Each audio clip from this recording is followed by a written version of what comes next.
Brother Jayaprakash గారి మరిన్ని video updates కొరకు మా యూట్యూబ్ ఛానల్ గాడ్ క్రియేటెడ్ మినిస్ట్రీస్ని సబ్స్క్రైబ్ చేసుకోండి, బెల్ బటన్ క్లిక్ చేయండి. అందరూ కూడా తలలోంచి ప్రార్థనలో ఎక్కివించండి. మహాపరిశుద్ధుడు మిక్కిలి ప్రేమ కలిగిన మా కన్న తండ్రి, మీ గణనామానికి వందనములు, కృతజ్ఞతలు నాయన. ఇంతవరకు మీ సన్నిధిని మాకు తోడుగా ఉంచారు, ఆదరించి బలపరిచారు తండ్రి. మీకు స్తోత్రములు చెల్లిస్తున్నాం. మీ చిత్తానుసారంగా నాయన మేము ఎలా జీవించాలో ఒక చక్కటి క్రమాన్ని మాకు ఎప్పటికప్పుడు నేర్పిస్తున్నారు. మీ సన్నిధిలో మమ్మల్ని స్థిరపరుస్తున్నారు తండ్రి. మీకు స్తోత్రములు. మీకు మహిమకరంగా మేము జీవించడానికి తండ్రి మీ కృప మాకు ఆశ్రయమై ఉండగా, మీ కృపా సహాయం కొరకు మరొకసారి మీ పాదముల దగ్గర వేడుకుంటుండగా మీ సహాయమును మాకు దయచేయండి. మేము ఈ సమాజంలో ఎలా జీవించాలో ఆ జీవించే క్రమాన్ని నేర్చుకుని తండ్రి మీకు మహిమ తీసుకురాగలిగే భాగ్యాన్ని మా జీవితాల ద్వారా దయచేయమని వేడుకుంటున్నాం. మీ సన్నిధిలో తలలు వంచిన బిడ్డలందరినీ జ్ఞాపకం చేసుకోండి. ఎవరైతే మీ మాటల కొరకు వేగిరపడి వచ్చినారో వారందరి హృదయాలు తెరిచి మీ మాటల సారాన్ని గ్రహించి మీకు మహిమకరంగా జీవించడానికి సహాయం చేయమని, ఎవరు ఏ విధమైన భారం కలిగి వారి హృదయాన్ని మీ సన్నిధిలో కుమ్మరించుకుంటున్నారో వారి భారాన్ని తండ్రి మీరు తొలగించి మీ కృపతో వారిని ఆదరించమని, ఈ ఆరాధన కార్యక్రమం అంతటి యందు మీ సన్నిధిని మాకు తోడుగా ఉంచి మీ కుమారుని ఆత్మతో సంధించమని, ఇంకా ఎవరైతే మీ సన్నిధికి రావాల్సి ఉందో వారిని కూడా మీ సన్నిధికి వచ్చే సిద్ధపాటును మెలకును వారికి దయచేయమని క్రీస్తు వారి పేరట ఈ ప్రార్థన సమర్పించి వేడుకొనుచున్నాం పరమ తండ్రి, ఆమేన్. దయచేసి కూర్చుందామండి. మన తండ్రి అయిన దేవుడు మనలందరినీ అత్యున్నతంగా ప్రేమించి ఆదరించి సజీవు లెక్కలో ఉంచి ఈ సమయంలో ఆయన సన్నిధానంలో ఘనమైన మాటలు ధ్యానించుకోవడానికి మనకు అనుగ్రహించిన ఈ మంచి సమయాన్ని బట్టి మొదటిగా మన తండ్రి అయిన దేవునికి వందనాలు. కూడి వచ్చిన మీ అందరికీ క్రీస్తు వారి పేరట శుభాలు తెలియజేస్తున్నాను. పరిశుద్ధ గ్రంథంలో నుండి మనం ధ్యానించిన భాగము గలతీయులకు రాసిన పత్రిక 1వ అధ్యాయము 4-5 వచనాలలో రాయబడిన మాటలు.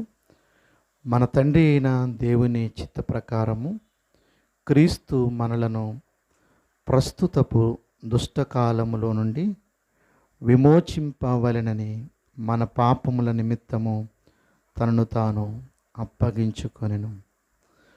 అపోస్తుడైన పౌలు గారు యావత్ మానవాళి కొరకు ప్రభు చేసిన ఆ గొప్ప త్యాగాన్ని గురించి జ్ఞాపకం చేస్తూ ఒక ఉన్నతమైన ప్రకటన పౌలు గారు ఇస్తూ, ఈ గొప్ప త్యాగం చేసిన ప్రభువుకి యుగయుగములు మహిమ కలగాలి అనే ఒక ఉన్నతమైన సందేశాన్ని ఇస్తున్నట్లుగా మనం చూస్తున్నాం.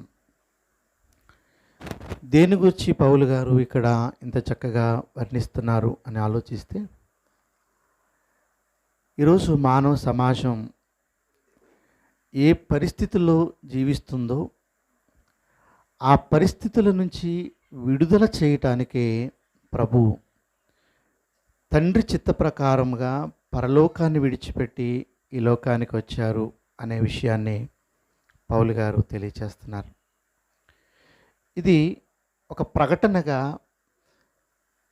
ఆ ప్రకటనలో ఉన్న సారాన్ని ప్రపంచ మానవాళి తెలుసుకునేటట్టుగా పౌలు గారు గలతీయులకు పత్రికను రాస్తూ ఈ సారాంశాన్ని తెలియచేశారు. ఈరోజు మన భారతదేశానికి ఒక ప్రత్యేకత ఉంది. ఆగస్టు 15 స్వాతంత్ర్య దినోత్సవం.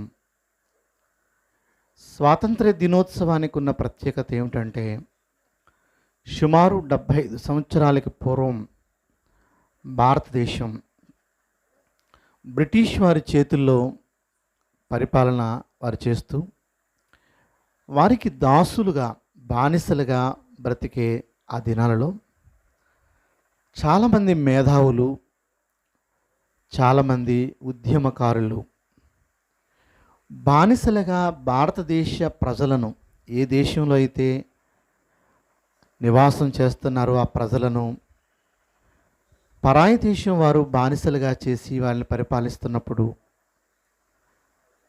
ఆ పరిస్థితిని చూసిన చాలామందిలో బాధ కలిగి భారతదేశానికి ఇలాంటి పరిస్థితి ఏర్పడింది ఏంటి, ఈ పరిస్థితి నుంచి విడిపించాలి, బానిసలుగా ఎంతకాలం బ్రతుకుతారు, ఈ సొంత భారతదేశంలో ఈ దేశంలో జీవిస్తున్న వారు పరాయి దేశానికి చెందిన వాళ్ళ యొక్క కబంధహస్తాల్లో ఎంతకాలం మరి మగ్గిపోతారు, ఆ పరిస్థితి నుంచి ఎలాగైనా విడిపించాలని కొందరు ఉద్యమకారులు, కొందరు మేధావులు సుమారు 75 సంవత్సరాలకి పూర్వం ఎంతో కష్టపడి ఎంతో ప్రయాస ఊర్చి చివరికి భారతదేశంలో ఉన్న ప్రజలు స్వేచ్ఛగా బ్రతుకుతారంటే, స్వతంత్రంగా బ్రతుకుతారంటే మా ప్రాణాలు సైతం ఇస్తాము అని ముందుకొచ్చి క్విట్ ఇండియా ఉద్యమం అని, ఉప్పు సత్యాగ్రహం అని ఎన్నో సత్యాగ్రహాలు చేసి సత్యాగ్రహాల్లో ప్రాణం కోల్పోవటానికి కూడా సిద్ధపడి ఎప్పుడు ఏ పరిస్థితులు ఎదురవుతాయో తెలియని ఆ రోజుల్లో దేశ ప్రజలు క్షేమంగా ఉండాలి, వీళ్ళు స్వేచ్ఛగా బ్రతకాలి, స్వతంత్రంగా జీవించాలి అని ఒక ఉన్నతమైన ఆలోచన కలిగి ప్రాణత్యాగాలు చేసిన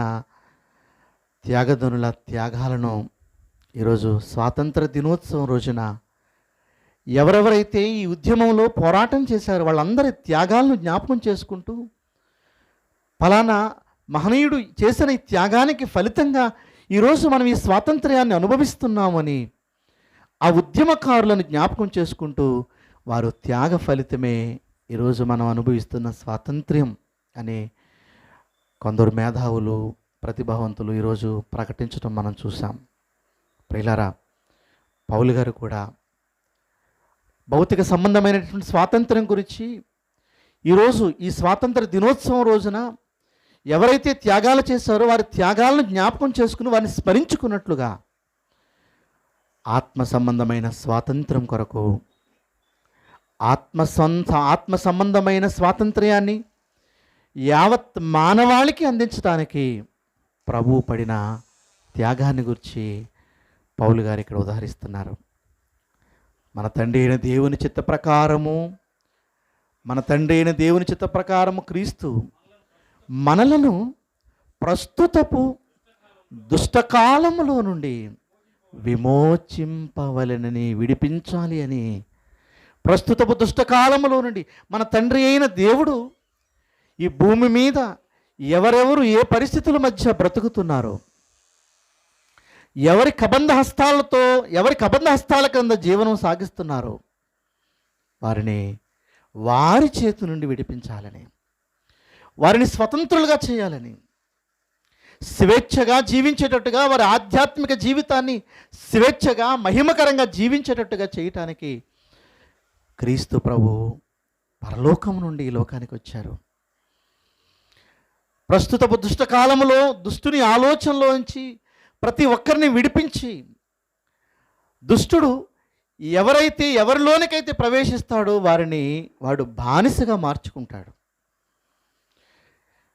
దుష్టుడు ప్రతి మనిషిలోకి చొచ్చి వారి హృదయాన్ని మలినం చేయటానికి, వారి జీవితాన్ని వ్యర్థపరచడానికి అపవాది చాలా ప్రయత్నం చేస్తూ ఉంటాడు. అలాంటి వాని ఉరిలో నుండి తప్పించటానికి యేసుక్రీస్తు ప్రభువారు పరలోకాన్ని విడిచిపెట్టి ఈ లోకానికి వచ్చారు. ఆయన తనను తాను అప్పగించుకున్నాడు.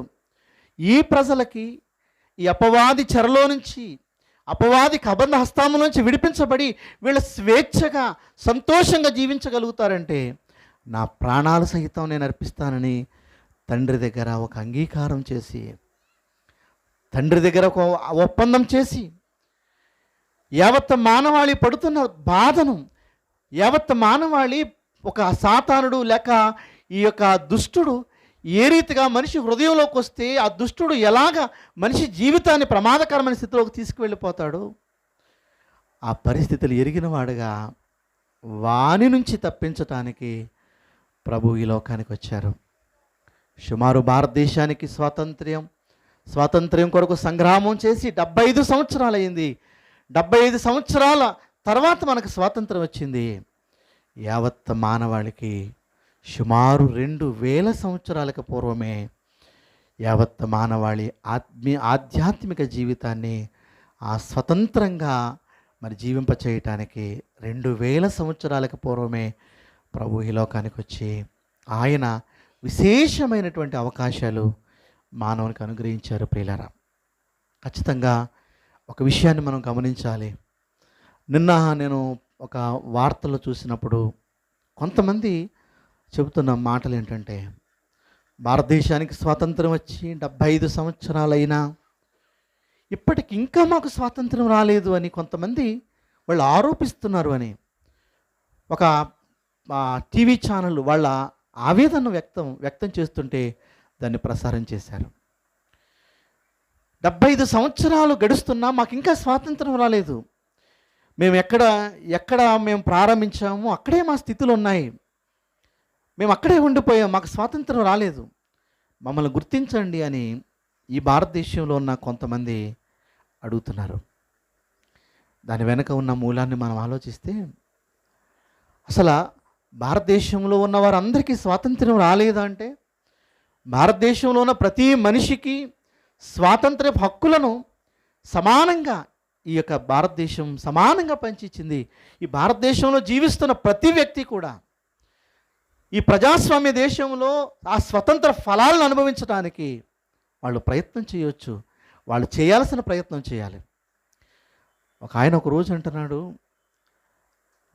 నా కుటుంబం ఇలా అయిపోయిందండి, నా కుటుంబ జీవితం ఇలా అయిపోయింది, నా కొడుకు ఒక చోట పాలేరుగా పనిచేస్తున్నాడు, మా బ్రతుకు అభివృద్ధి లేదు, ఇలాగే ఉండిపోయామని చెప్పే మాటలు మనం చూస్తుంటే, ఈరోజు ప్రభుత్వం ప్రజల కొరకు ఎన్ని ఏర్పాట్లు చేసిందంటే, ప్రభుత్వం చదువుకోవడానికి పుస్తకాలు బట్టలు ఇచ్చి మధ్యాహ్నం భోజనం పెట్టి స్కూల్లో చదువుతున్న వాళ్ళకి మరలా ఆంధ్రప్రదేశ్లో అయితే ఒక్కొక్కరికి 15,000 రూపాయలు అదనంగా నిధులు ఇస్తూ, మీరు చక్కగా చదువుకోండి అని ఉచితంగా విద్యనిస్తూ, నాడు నేడు అని స్కూల్స్ కూడా పాత విధానాన్ని మార్చి కొత్త విధానంలో మార్చి చక్కగా విద్యను చెప్తున్నా, చదువుకోవలసిన రీతిగా చదువుకోకుండా, పనికి అవసరమైన ఆ విద్యను పొందుకోకుండా, నేను పనికి వెళ్తానని లేకపోతే ఏదో బానిసగా బ్రతుకుతానని నా జీవితం ఇలాగే అయిపోయింది అని అంటే ఎవరిది లోపం అంటే, అతను తాను తీసుకున్న నిర్ణయాన్ని బట్టి ప్రభుత్వం అందరికీ అవకాశం ఇచ్చింది, కానీ ఇచ్చిన అవకాశాన్ని ఏమాత్రం సద్వినియోగం చేసుకోక స్కూల్కి వెళ్ళి చదువుకుని ఆ విద్యను పొందుకుని ఆ గొప్ప స్థానానికి వెళ్ళటానికి అవకాశాలున్న దాన్ని పొందుకోకుండా ఒక బానిసగా బ్రతుకుతున్న వ్యక్తి అంటున్నాడు, నాకు నిజంగా స్వాతంత్రం రాలేదు ఇప్పటి వరకు. ఉద్యోగాలు వచ్చిన వాళ్ళకి ఉద్యోగాలు వస్తున్నాయి, డబ్బు సంపాదించిన వాళ్ళు సంపాదిస్తున్నారు, ఏంటి నా బ్రతుకు ఇలాగే ఉంది అంటున్నాడు. కష్టపడి చదువుకోవలసిన సమయంలో అవకాశం ఉన్నప్పుడు చదువుకోకుండా నా జీవితం ఇలా అయిపోయింది అని మాట్లాడుతున్నాడు. ఈరోజు సమాజం ఆ మాటలను సమాజంలోకి తీసుకొస్తుంది. ఈరోజు దేవుడు కూడా యావత్ మానవాళికి కూడా రక్షణ సంకల్పాన్ని 2000 సంవత్సరాలకు పూర్వమే ఈ భూమి మీద సిద్ధపరిచారు. దాన్ని పొందుకోలేక, దాన్ని అందుకోలేక, దాన్ని ఆస్వాదించవలసిన వారు దుష్టుడి నుంచి విడిపించబడటానికి, ఈ ప్రస్తుతం దుష్టుడు ఎలాగ మనల్ని తన వలలో పడేసుకుని ఏ రీతిగా మనల్ని బలహీనపరుస్తాడో వాని యొక్క ప్రతి ప్రయత్నం నుంచి విడిపించడానికి దేవుడు ఒక మార్గాన్ని 2000 సంవత్సరాల క్రిందటే ఈ భూమి మీద యావత్ మానవాళికి పరిచయం చేసి ఉన్న, ఆ దుష్టుడి నుంచి విడిపించబడటానికి అవకాశం ఉన్న ఆ దుష్టుడి కబంధ హస్తాలలోనే జీవనం సాగిస్తూ, నా జీవితం ఇలా అయిపోయింది, నా జీవితం ఇంతే అయిపోయింది, నా జీవిత పరిస్థితి ఏంటి అని ఈరోజు ఈ మనిషి చాలా భయంకరంగా ఆలోచిస్తున్నాడు.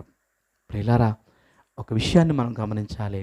దేవుడు మనకిచ్చిన ఈ భాగ్యం, ఈ రక్షణ అనుభవం, ఈ రక్షణ భాగ్యం 2000 సంవత్సరాలకు పూర్వమే దుష్టు నుంచి విడిపించబడటానికి మనకు ఒక మార్గాన్ని సిద్ధపరిచిన, ఆ మార్గములో ప్రయాణించవలసిన మనం ప్రయాణించక మనం ఇప్పటికే ఆ దుష్టునికి దాసులుగానే బ్రతుకుతున్న పరిస్థితులు మనం చూస్తున్నాం. పరిశుద్ధ గ్రంథంలో యోహాను గారు రాసిన సువార్త 8వ అధ్యాయం, యోహాను గారు రాసిన సువార్త 8వ అధ్యాయం 31వ వచనం నుండి చూడగలిగితే ప్రియులారా, యోహాను గారు రాసిన సువార్త 8వ అధ్యాయం 31వ వచనం నుంచి రాయబడిన మాటలు. కాబట్టి యేసు తనను నమ్మిన యూదులతో, మీరు నా వాక్యమందు నిలిచిన వారైతే నిజముగా నాకు శిష్యులయుండి సత్యమును గ్రహించెదరు. నిజముగా నా వాక్యమందు మీరు నిలిచిన వారైతే, ఎవరితో ప్రభు మాట్లాడుతున్నారంటే తనను నమ్మిన యూదులతో మాట్లాడుతున్నారు. ప్రభువుని నమ్మిన వారే, వారు నమ్మని వారు కాదు. ప్రభు మాటలు యందు విశ్వాసం ఉంచుతున్నారు, ప్రభువుని వెంబడిస్తున్నారు. ప్రభు యొక్క మాటలకు ఆ రోజు యూదులు చాలామంది వ్యతిరేకించేవారు, చాలామంది తిరస్కరించేవారు, ప్రభువుని వెంబడించేవారు కారు. కానీ చాలామంది యూదులు ప్రభు వాక్యాన్ని ఇష్టపడుతున్నారు, ఆయన వెంబడిస్తున్నారు, ఆయన మాటలకు ఆకర్షితులయ్యారు చాలామంది యూదులు. అలాంటి యూదులు, ప్రభు మాటలు యందు విశ్వాసం ఉంచిన యూదులు ఆయన వెంబడి వచ్చి మాట్లాడుతున్నారు.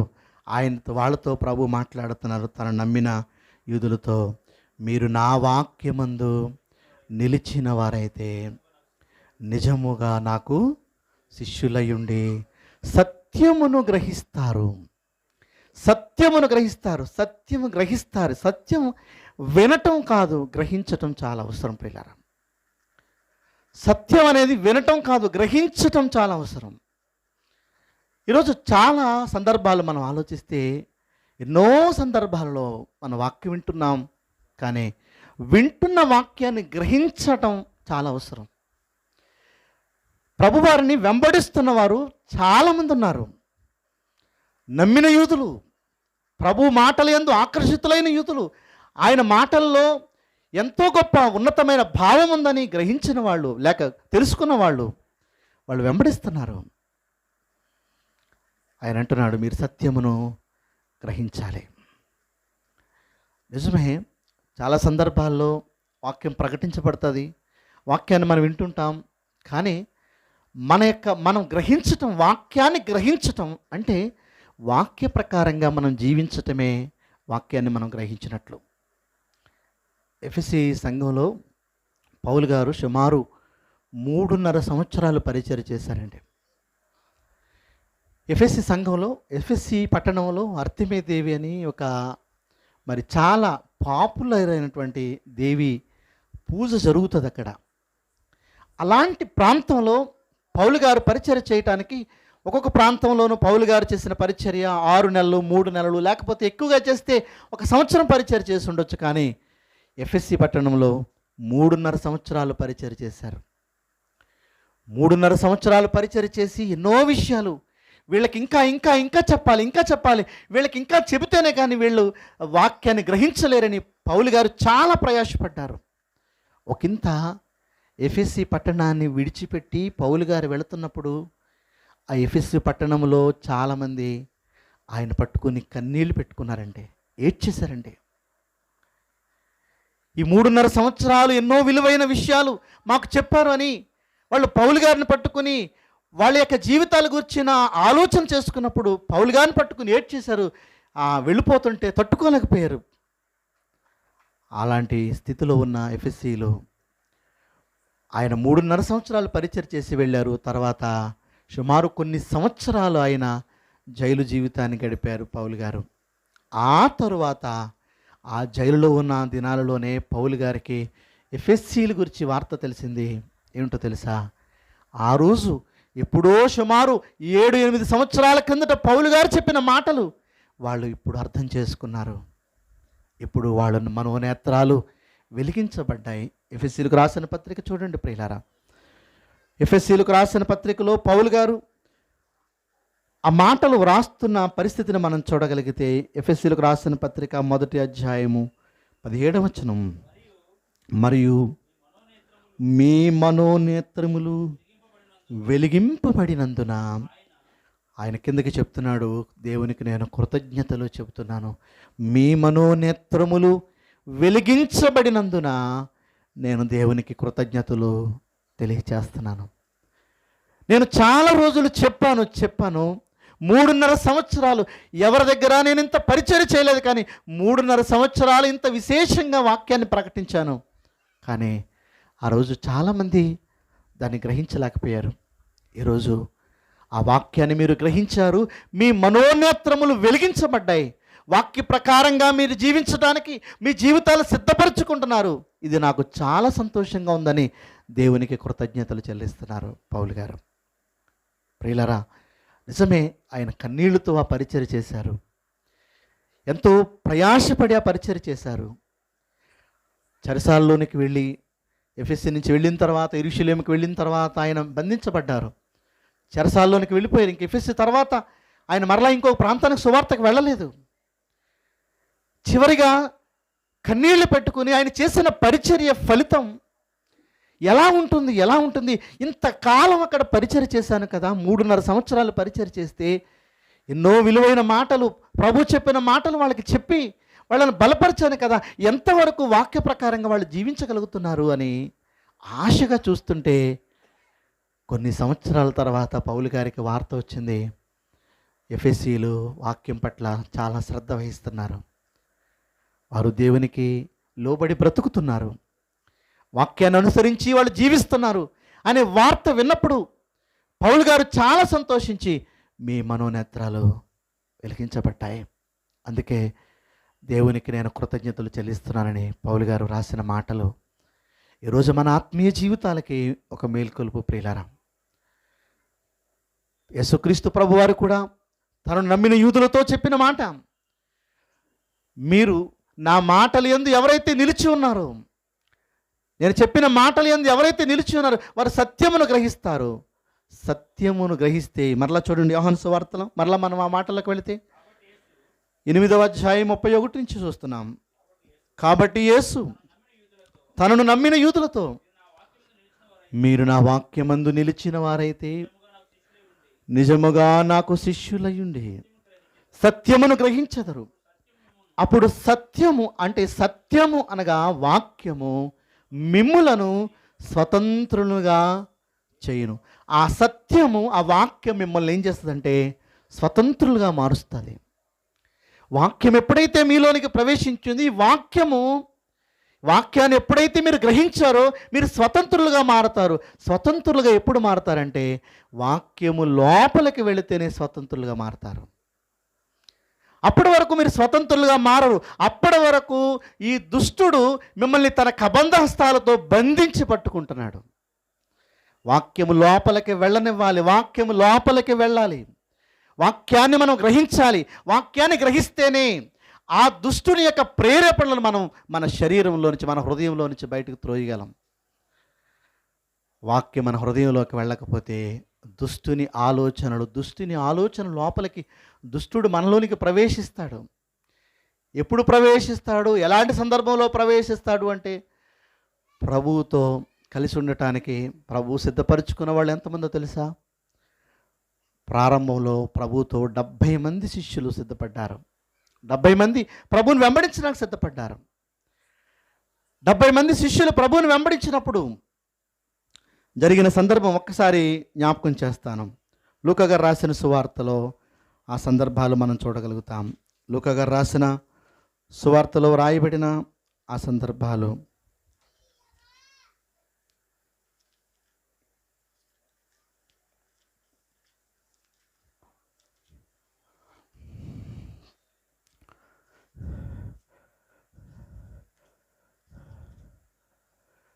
పదవ అధ్యాయం, లూకా గారు రాసిన సువార్త 10వ అధ్యాయం 17వ వచనం.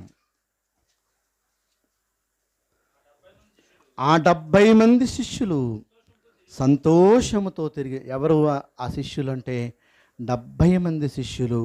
ఆ 70 మంది శిష్యులు మరలా ప్రభువుని వెంబడించడంలో వెనకడుగు వేశారు. యోహాను గారు రాసిన సువార్త 6వ అధ్యాయంలో, యోహాను గారు రాసిన సువార్త 6వ అధ్యాయంలో 66వ వచనంలో ప్రభువు చెప్పిన మాటలను బట్టి వాళ్ళు ప్రభువుని వెంబడించలేకపోయారు. 66వ వచనంలో, అప్పటి నుండి ఆయన శిష్యులలో అనేకులు వెనుక తీసి మరి ఎన్నడను ఆయన్ని వెంబడింపలేదు. 70 మందిని ఏర్పాటు చేసుకుంటే అనేక మంది శిష్యులు ఆయన విడిచిపెట్టి వెళ్ళిపోయారు. ఎన్నడను వెంబడించలేదు. 68 వచనంలో 67 వచనంలో, కాబట్టి యేసు మీరు కూడా వెళ్ళిపోవాలని ఉన్నారా అని 12 మందిని అడగగా, అంటే 70 మంది శిష్యుల్లో ఎంతమంది వెళ్ళిపోయారంటే 58 మంది వెళ్ళిపోయారు. మిగిలిన వాళ్ళు 12 మంది మిగిలారు. మీరు కూడా వెళ్ళిపోవాలనుకుంటున్నారా ప్రభు అడిగారు. సీమోను పేతురు నేను వెళ్ళము అని చెప్పారు. 12 మందిలో ఆ 12 మందిని ఏర్పాటు చేసుకుంటే 12 మంది 70 మందిలో వీళ్ళు ముఖ్యులని, వీళ్ళు నా మాటలను వెంబడిస్తున్నారు, నా మాటలు వింటున్నారు, నా మాటలు గ్రహిస్తారు, నేను ఏ ఆలోచన అయితే తండ్రి నుంచి నేను నేర్చుకుని వచ్చి చెప్తున్నానో ఆ ఆలోచన ప్రకారంగా వీళ్ళు జీవిస్తున్నారని చాలా సంతృప్తికరంగా వాళ్ళ మధ్య ప్రభు ప్రకటన చేశారు. అలాంటి సమయంలో ఆ 12 మందిలో ఒకరిలో సాతాను ప్రవేశించింది. యోహాను గారు రాసిన సువార్త 13వ అధ్యాయం, యోహాను గారు రాసిన సువార్త 13వ అధ్యాయం 27వ వచనంలో వ్రాయబడిన మాట, వాడు ఆ మొక్క పుచ్చుకొనగానే సాతాను వానిలో ప్రవేశించింది. ఎవరు అతడు అంటే ఇస్కరియోతు యూదా. 12 మందిని ఏర్పాటు చేసుకుంటే ఆ 12 మందిలో ఒక్కనిలో సాతాను వానిలోనికి ప్రవేశించింది. దేవుడు ప్రభు చాలా విలువైన మాటలు చెప్తున్నప్పుడు ఆ వాక్యము చేత తన జీవితాన్ని కట్టుకోవలసిన ఆ 12 మందిలో ఒకనిలో సాతానుడు ప్రవేశించి, ఆ సాతానుడు అతన్ని ఎటువైపుకి తీసుకువెళ్ళిపోయిందంటే చాలా ప్రమాదకరమైన స్థితిలోకి తీసుకువెళ్ళిపోయింది ప్రియులారా. అందుకనే ఆ పరిస్థితిలో నుంచి మనం విడిపించబడాలంటే సాతానుడు దుష్టుని కాలం, ఈ దుష్టుని యుగమందు మనం జీవిస్తున్న ఈ కాలంలో ఈ దుష్టుడు మనల్ని తన కబంధ హస్తాల కింద బంధించడానికి దుష్టుడు ప్రయత్నం చేస్తాడు. ఈ లోకాధికారి మన కొరకు చాలా విశేషంగా ప్రయత్నం చేసి తన స్వాధీనంలో మనల్ని ఉంచుకోవడానికి వాడు ప్రయత్నం చేస్తాడు. అలాంటి పరిస్థితిలో నుంచి మనం విడిపించబడడానికి ప్రభు ఒక చక్కటి అవకాశాన్ని, మార్గాన్ని 2000 సంవత్సరాలకి పూర్వమే ఆయన సిద్ధపరిచారు. కానీ అవకాశాన్ని మనం పొందుకోకుండా, దేవుడు మనకి విశేషమైన స్వాతంత్ర్యాన్ని ఆయన వాక్యం ద్వారా మనకు అనుగ్రహిస్తున్నప్పటికీ ఆ స్వాతంత్ర్యాన్ని పొందుకోకుండా అవాని కబంధ హస్తాల్లోనే ఒకవేళ మనం ఉండిపోతే మనం నిజంగా స్వతంత్రం కాదు ప్రియులారా. యోహాను సువార్త 8వ అధ్యాయంలో మరలా మనం రాగలిగితే 8వ అధ్యాయం 31లో రాయబడిన మాటలు మరలా అవసరాన్ని బట్టి ఈ సందర్భాలన్నీ మీకు జ్ఞాపకం చేశాను. కాబట్టి యేసు తను నమ్మిన యూదులతో, మీరు నా వాక్యమందు నిలిచిన వారైతే నిజముగా నాకు శిష్యులై ఉండి సత్యమును గ్రహించెదరు, అప్పుడు సత్యము మిమ్మును స్వతంత్రులుగా చేయనని చెప్పగవాడు. మేము అబ్రహాము సంతానం, మేమెన్నడూను ఎవరికి దాసులమై ఉండలేదే, మీరు స్వతంత్రులుగా చేయబడుదురని ఎలా చెప్పుచున్నారని ఆయనతో అంటున్నారు, ప్రభువుతో అంటున్నారు. నమ్మిన యూదులు ప్రభువుని నమ్మారు. వాళ్ళు మీరు స్వతంత్రులు అవ్వాలని ప్రభు చెబుతుంటే, మేము అబ్రహాము గారి కుటుంబం నుంచి వచ్చాం కదా, అబ్రహాము గారి సంతానం కనుక మేము ఎవరికి దాసులుగా లేము, మేము స్వతంత్రులమే అంటున్నారు. సత్యాన్ని గ్రహించవలసిన వారు సత్యాన్ని గ్రహించకుండా స్వాభావికంగా మేము మరి పరిశుద్ధులమే, స్వాభావికంగా మేము దేవుని సంతానమే, స్వాభావికమైనటువంటి ధర్మాన్ని గురించి ఆలోచిస్తున్నారు, కానీ ఆత్మ సంబంధమైన జీవితం గురించి ఆలోచించడం లేదు. ప్రియులారా, ఈ విషయాలు మనం చాలా జాగ్రత్తగా ఆలోచిస్తే ప్రభు చెప్పారు, మీరెవరికి దాసులుగా లేవు అంటున్నారు, కానీ మీరు అందుకు యేసు పాపము చేయు ప్రతివాడు పాపమునకు దాసుడు. మీతో కన్ఫామ్గా చెప్తున్నాను, పాపము చేయు ప్రతివాడు పాపానికి దాసుడిగా మారిపోతున్నాడు. మేమెవరికి దాసులం కాలేదంటున్నావు, కానీ మీలో పాపం ఉంది. పాపం వల్ల నువ్వు పాపానికి దాసుడు అయిపోతున్నావు. నీలో ఉన్న లోపాన్ని గురించి నువ్వు తెలుసుకోకుండా, నీలో ఉన్న లోపాన్ని నువ్వు గుర్తించకుండా, నీలో ఉన్న పాపం గురించినటువంటి ఆ పరిస్థితిని గమనించుకోకుండా, నాలో ఏ పాపము లేదు అనే భావన కలిగి ఒకవేళ జీవిస్తుంటే అది నీకు ప్రమాదమే అని ప్రభు చెప్తున్నారు. ప్రియులారా, ఖచ్చితంగా మనం గమనించాలి. మనలో ఎప్పుడైతే వాక్యం ప్రవేశించిందో వాక్యము మనల్ని స్వతంత్రులుగా చేస్తుంది. అంటే వాక్యం ఎప్పుడైతే ప్రవేశించిందో అప్పుడు మనలో ఉన్నటువంటి ఆ పాపపు ఛాయ అంతా బయటకు వస్తుంది. వాక్యం మనలో ప్రవేశించినంత వరకు ఆ పాపం మన లోపల గూడు కట్టుకుని ఉంటుంది. అది అలా విస్తరిస్తుంది. ఒక ఇన్ఫెక్షన్ శరీరంలోకి ప్రవేశించిందంటే ఆ ఇన్ఫెక్షన్కి సరైన మందు వేయకపోతే ఆ ఇన్ఫెక్షన్ డెవలప్ అవుతుంది, శరీరానంతటినీ నాశనం చేస్తుంది. ఆ ఇన్ఫెక్షన్కి మందు వేయగానే, ఆ సూది మందు వేయగానే ఆ ఇన్ఫెక్షన్ అంతా బయటకు వస్తుంది. ఈ మందు ఎప్పుడైతే వెళ్ళిందో ఏదో రూపంలో ఆ ఇన్ఫెక్షన్ అంతా బయటకు వచ్చేస్తుంది. మందు వేయనంత వరకు ఆ ఇన్ఫెక్షన్ లోపల ఉన్న శరీరానంతటినీ పాడు చేస్తుంది, నాశనం చేస్తుంది. ఇది ఎంత వాస్తవమో ఈరోజు పాపము కూడా మనిషి హృదయాల్లోనికి ప్రవేశించి, సాతానుడు ప్రవేశించి మనిషిని ఆ రీతిగానే పాడు చేస్తాడు. ప్రియులారా, ఖచ్చితంగా ఒక విషయాన్ని మనం గమనించాలి. నాలో ఏం పాపం లేదు, నాలో ఏమీ లోపము లేదు అనే ఒక భావన ఒకనాడు యేసు ప్రభువారిని నమ్మిన యూదుల్లో ఉంది. ఆయన నమ్మిన యూదుల్లో, ఆయన నమ్మినటువంటి క్రైస్తవులుగా మనలోనూ కూడా నాలో ఏమీ లోపం లేదు, నాలో ఏమీ తప్పిదము లేదు అనే భావన కలిగి ఒకవేళ మనం జీవిస్తూ మన తప్పిదాన్ని సరిచేసుకోకుండా, సరిదిద్దుకోకుండా ఒకవేళ మనం ఈ లోకయాత్రను ముగించుకోవలసి వస్తే మనం దేవుని సన్నిధిలో, ఆ సన్నిధిని మనం ఎలా ఎదుర్కోగలుగుతాం ఒక్కసారి ఆలోచించాలి. ఏ రీతిగా మనం ప్రభు సన్నిధిలోకి చేరుకోగలం? నాలో లోపం లేదు, నాలో లోపం లేదు అనేటువంటి భావన కలిగి మనం జీవిస్తూ మనం బ్రతుకుతూ ఉంటే అది మనకి ప్రమాదకరం. ప్రియులారా, శరీరంలో రోగం ఉన్నా నాకేమీ లేదు, ఏమీ లేదు అని కొన్ని సందర్భాల్లో కొంతమంది జీవితాల్లో జరుగుతున్న సందర్భాలు మనం వింటుంటాం. కొంతమంది వ్యాధి ఉన్నా దాన్ని అలాగ దాచిపెడతారు, ఏమీ లేదు, ఏమీ లేదని. నిజమే. ఈరోజు నేను ఒక అబ్బాయి దగ్గరికి వెళ్ళి మాట్లాడినప్పుడు ఆ తల్లి చాలా రోధిస్తుంది. ఎన్ని రోజుల నుంచి అంటే చాలా రోజుల నుంచి కాకినాడలో ఉన్న, ఈ కాకినాడలో కాదు జిల్లాలో ఉన్న ఆసుపత్రులు అన్నీ తిప్పేశారు. ఎక్స్రేలు, స్కానింగ్లు, ఎన్ని స్కానింగ్లు ఉన్నాయి, ఎన్ని టెస్టులు ఉన్నాయి, అన్నీ చేశారు. ఎవరు చూసినా ఏమీ కంప్లైంట్ లేదు అంటున్నారు. ఏమీ కంప్లైంట్ లేదు. ఇంకేం చేయాలో అర్థం కాక చివరిగా అప్పటికే నేను 1-2 సార్లు మాట్లాడాను. చివరిగా ఒక సైకాలజిస్ట్ దగ్గర తీసుకెళ్లాల్సిన పరిస్థితి. బాడీలో అన్నీ బాగున్నాయి కానీ అతని ఆలోచనలో ఎక్కడో లోపం ఉందన్నట్టుగా నాకు అర్థమైంది. సైకాలజిస్ట్ దగ్గర తీసుకెళ్ళాలి, ఇతనికి సైకలాజికల్ ప్రాబ్లం ఉంటుంది. ఏం జరిగింది, పరిస్థితి ఏంటి అంటే చాలా విచారణ చేసిన తర్వాత నాకు కొన్ని నిజాలు తెలిసినాయి. ఆ నిజాలను బట్టి ఇతన్ని ఖచ్చితంగా సైకాలజిస్ట్ దగ్గరికి తీసుకెళ్ళాలి. ఆసుపత్రి దగ్గరికి వెళ్ళి ఎక్స్రే తీయమంటే ఎక్స్రే, స్కానింగ్ తీయమంటే స్కానింగ్, ఆ విషయాలు ఏమీ వాళ్ళతో చెప్పకుండా అన్ని టెస్టులు చేసిన తర్వాత కొన్ని వేల రూపాయలు, లక్షల రూపాయలు ఖర్చు అయిపోయిన తర్వాత ఆ విషయాలు తెలిసిన తర్వాత నేను చెప్పాను, రేపు నేను వస్తాను, పలానా డాక్టర్ దగ్గరికి వెళ్ళి మనం ఆ చికిత్స గురించి ప్రయత్నం చేద్దామని చెప్పాను. మన సంఘ సభ్యుడు కాదనుకోండి, వేరే సంఘానికి కానీ ఆశ్రయించారు. అతని విషయంలో మనం ఏమైనా సహకారం చేయగలిగితే చేయాలని ప్రయత్నం చేశాను.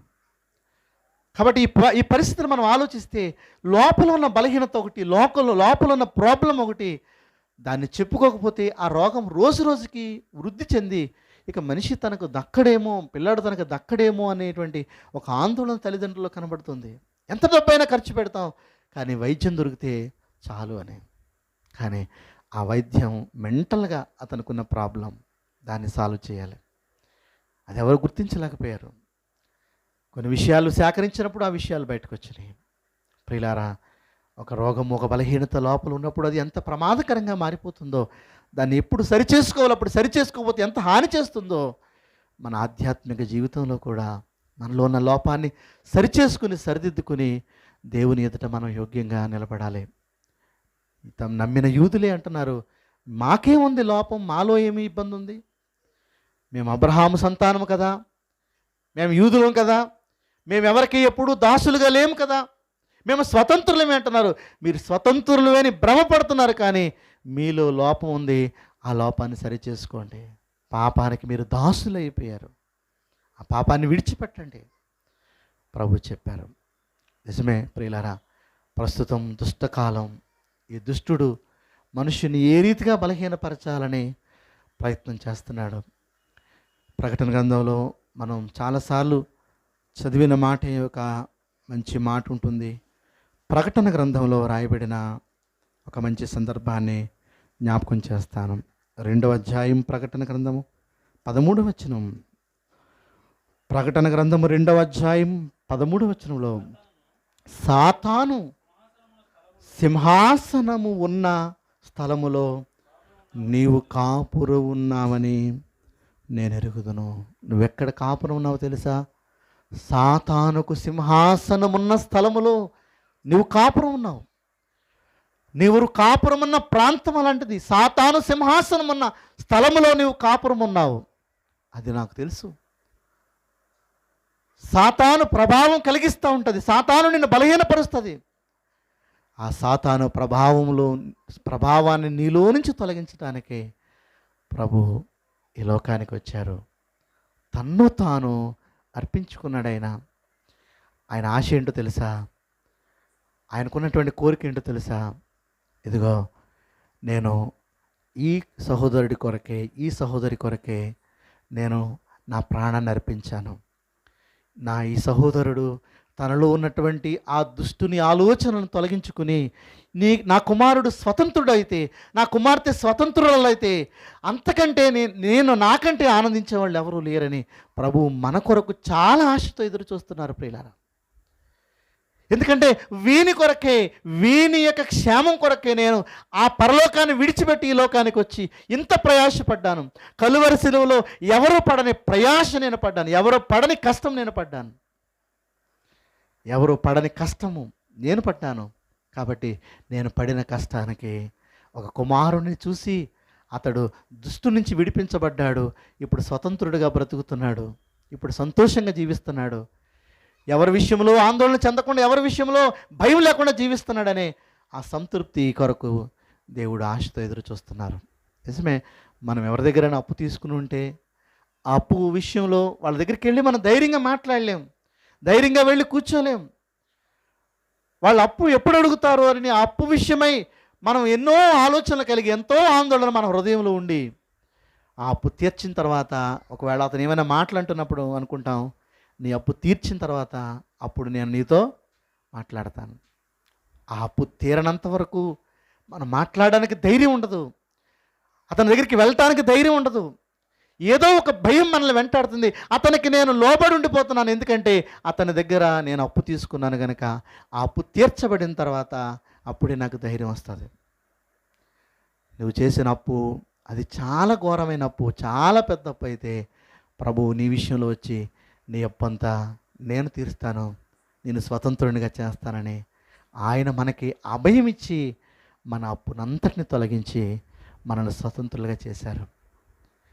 ఆ స్వతంత్రులం అయ్యామనేటువంటి ఆ భావన, లేక ఆ స్వతంత్రాన్ని మనం సద్వినియోగం చేసుకొని ఆ స్వతంత్రాన్ని మనం కాపాడుకుంటే దేవుడు మనకు అనుగ్రహించే ఆ గొప్ప ఆశీర్వాదం, గొప్ప మేలు మనం పొందుకోగలుగుతాం.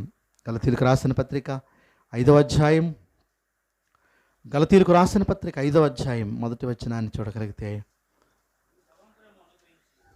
గలతీయులకు రాసిన పత్రిక 5వ అధ్యాయం మొదటి వచనం, ప్రియులారా, ఈ స్వాతంత్ర్యము అనుగ్రహించి క్రీస్తు మనలను స్వతంత్రులుగా చేసి ఉన్నాడు. కాబట్టి ఈ స్వాతంత్ర్యాన్ని మీకు అనుగ్రహించాడు. క్రీస్తు ప్రభువే ఈ స్వాతంత్ర్యాన్ని మీకు ఇచ్చాడు.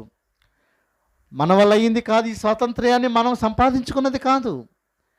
ఆయనే కష్టపడ్డాడు, ఆయనే ప్రయాసపడ్డాడు. ఆయన ప్రాణాన్ని అర్పించి ఈ స్వాతంత్ర్యాన్ని మనకిచ్చాడు. మనల్ని బానిసలుగా ఉండవలసిన మనల్ని ఆ స్థితి నుంచి విడిపించి మనల్ని స్వతంత్రులుగా చేశాడు. ఆయన చేసిన కార్యం ఇది.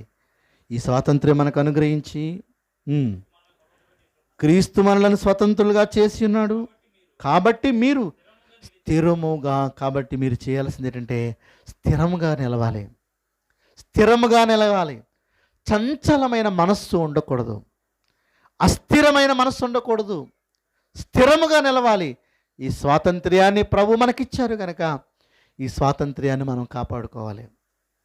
చంచల మనస్సు మనకు ఉండకూడదు.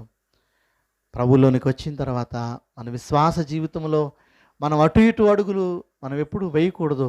మన విశ్వాసములో స్థిరపరచబడ్డాలి. నేను స్వతంత్రుడయ్యాను. దేవుడు నాకు ఇచ్చిన ఈ స్వాతంత్ర్యాన్ని నేను సద్వినియోగపరుచుకుని ఈ స్వాతంత్ర్యము నాకు మహిమా ప్రవేశం కలిగిస్తుందనే నిరీక్షణతో మనం జీవించాలి. ఈ స్వాతంత్ర్యం నాకు పరలోకాన్ని తెచ్చిపెడుతుందనే ఒక ఉన్నతమైన నిరీక్షణతో మనం ఆ పరలోకం కొరకు ఎదురు చూడాలి.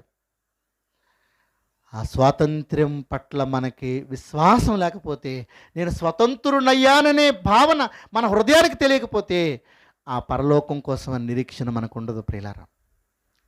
ఆ పరలోకానికి వెళతామనే నిరీక్షణ మనకు ఉండదు. ఈ స్వాతంత్రం గురించిన అనుమానం మనకుంటే, నేను స్వతంత్రునయ్యాను అని ఆ స్వాతంత్ర్యాన్ని సద్వినియోగపరుచుకుని మనము మరి ఏ విధమైనటువంటి బలహీనులు కాకుండా స్థిరులుగా ఉండి మరలా దాస్యము కిందకి వెళ్ళకుడి. మరలా అపవాది, నువ్వు స్వతంత్రుడు అయిన తర్వాత అపవాది నిన్ను ప్రేరేపిస్తూ ఉంటాడు. అపవాది మరలా నిన్ను లాగుతూ ఉంటాడు. వాని వలలోనికి వెళ్ళకు, వాడి దాస్యము క్రిందకి మరలా వెళ్ళకు అని పౌలు గారు చెప్తున్నారు. 13వ వచనంలో, 5వ అధ్యాయం 13వ వచనం కూడా చూడగలిగితే, సహోదరులారా మీరు స్వతంత్రులుగా ఉండుటకు పిలువబడితిరి. అయితే ఒక్క మాట జ్ఞాపకం చేసుకోవాలి, మీరు స్వతంత్రులుగా ఉండటానికి పిలువబడ్డారు. మిమ్మల్ని ప్రభు ఏర్పాటు చేసుకున్నాడు. ఒకప్పుడు అపవాది కబంధ హస్తాల కింద ఉన్నటువంటి మిమ్మల్ని విడిపించారు ప్రభు, మిమ్మల్ని స్వతంత్రులుగా చేశారు. అయితే మీరు స్వతంత్రులుగా ఉండటానికి పిలువబడ్డారు. అయితే ఒక్క మాట, ఆ స్వాతంత్ర్యమును శారీరక క్రియలకు హేతువు చేసుకోవద్దు. శరీర సంబంధమైన విషయాలకు ఆ స్వాతంత్ర్యాన్ని హేతువు కారణంగా పెట్టుకోకండి. ఆ స్వాతంత్ర్యాన్ని మీరు శరీర సంబంధమైన క్రియలకు హేతువు చేసుకోకండి. ఆ స్వాతంత్ర్యాన్ని పాడు చేసుకోకండి అని చెబుతూ అక్కడ అంటున్నాడు పౌలు గారు, ప్రేమ కలిగిన వారే. చూడండి, ప్రేమ కలిగిన వారే ఒకరికొకరు దాసులై ఉండండి అంటున్నారు ప్రియులరా. అక్కడేమో దాసులుగా ఉండొద్దు అంటున్నాడు. ఎవరికి దాసులుగా ఉండొద్దు అంటే, పాపానికి దాసులుగా ఉండొద్దు. పాపం నుంచి విడుదల పొంది ఇప్పుడు మీరు ఒకరికొకరు మీరు దాసులుగా ఉండాలి. ప్రేమతో ఒకరికొకరు దాసులుగా ఉండాలి. ఒక సహోదరుడు నేను గొప్పవాడును అనే భావన కలిగితే అతని దగ్గర నీ ముందు నేను ఏమాత్రమయ్యా, నీ ముందు నేను ఏమాత్రం సరిపోను అనే భావనతో ఆ సహోదరుడి ముందు మనల్ని మనం తగ్గించుకునే భావన కలగాలి. ఇదే నిజమైన స్వతంత్రం పొందిన వాని లక్షణం. స్వాతంత్ర్యాన్ని పొందిన వానిలో ఉండవలసినటువంటి విషయాన్ని పౌలు గారు చెప్తున్న విషయాలు మనం ఆలోచిస్తే ప్రియులరా, ఇదిగో ఖచ్చితంగా వానికి దాసునుగా మనం మారిపోవాలి. కొన్ని సందర్భాలలో మానవ జీవితాల్లో జరుగుతున్న పరిణామాలు మనం గమనించగలిగితే, సహోదరులను ఒకరిని ఒకరు మనం హెచ్చుగా భావించుకోవాలి. ఒకరిని ఒకరు హెచ్చుగా మనం భావించుకునే ప్రయత్నం చేస్తే మన స్వాతంత్ర్యము ఏమాత్రం బలహీనపడదు. అక్కడ చాలా ప్రాముఖ్యమైన విషయాల కింద కూడా చెప్తారు. ఆ మాట నేను చెప్పి ముగిస్తాను. చూడండి, 5వ అధ్యాయం 13వ వచనం కింద వచ్చిన 14వ వచనం చదువుతున్నాం. ధర్మశాస్త్రమంతయు నిన్ను వలే నీ పొరుగువాన్ని ప్రేమించు అను ఒక్క మాటలో సంపూర్ణమైన, ధర్మశాస్త్రములో ఎన్ని ఆజ్ఞలు ఉన్నాయంటే 10 ఆజ్ఞలు ఉన్నాయి. అంతకంటే ఎన్నో విషయాలు ప్రభు చెప్పారు ధర్మశాస్త్రంలో. కానీ అన్నిటినీ ప్రక్కన పెట్టి ధర్మశాస్త్రం అంతా పాటించారు అంటే ఒక్కటి పాటిస్తే సరిపోతుంది. ఏంటంటే, నిన్ను వలే నీ పొరుగు వారిని ప్రేమించాలి. అదొక్కటి చేస్తే ధర్మశాస్త్రం అంతా సంపూర్ణం చేసినట్టే, ధర్మశాస్త్రాన్ని అంతని సంపూర్ణం చేసినట్టే.